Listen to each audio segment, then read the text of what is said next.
Экономика России достигла дна и дальнейшего падения не будет. Об этом заявил глава Министерства экономики России Алексей Улюкаев. Вчера официальный курс российского рубля по отношению к доллару достиг отметки в 70 рублей 92 копейки за доллар. Так дешево рубль официально не оценивался с 1998 года. Сегодня ситуация несущественно, однако изменилась. 69 рублей 90 копеек за доллар. В Москве журналисты BBC интересовались мнением горожан об обвале курса рубля. Мы готовы к борьбе, нас она не пугает. Я готов лишиться всего.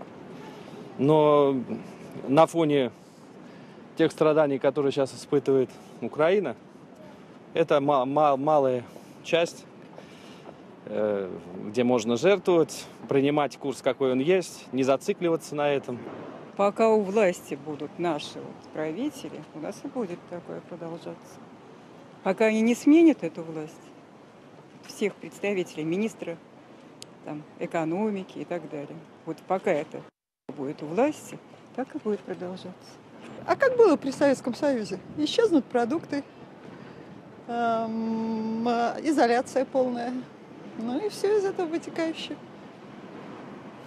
И что можно сделать для того, чтобы эту ситуацию исправить? Понятия не имею. Не знаю.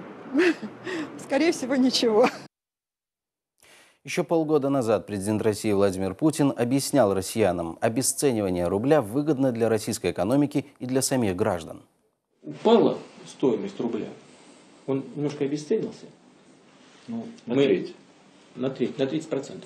Вот смотрите, мы раньше продавали товар, который стоил $1, а получали за него 32 рубля. Мы продали товар, но деньги приходят в рублях. 32 рубля получили. А теперь товар продали на рубль, а получили 45. Доходы бюджета увеличились. По словам экспертов, обесценивание рубля связано с падением цен на нефть. Сейчас нефть марки Brent торгуется уже на уровне $43 за баррель. За полгода цена на нефть упала вдвое. Однако президент России уверял, если цена нефти упадет ниже $85 за баррель, упадет мировая экономика. А в первую очередь экономика Саудовской Аравии, главного импортера черного золота. Если уйти ниже 85, то сама Саудовская Аравия будет в прогаре, и у него возникнут проблемы. Для нас понижение с 90 до 85 не является критическим. Нефть котируется и продается на мировых рынках в долларах. Если цены упадут, то тогда и спрос на доллары резко упадет, и доллар как мировая валюта начнет терять свое значение. Много очень составляющих. Очень хочется куснуть, но возможности все-таки ограничены. Вот цена упала со 100 до 50, но она с 50 до 0 не может упасть.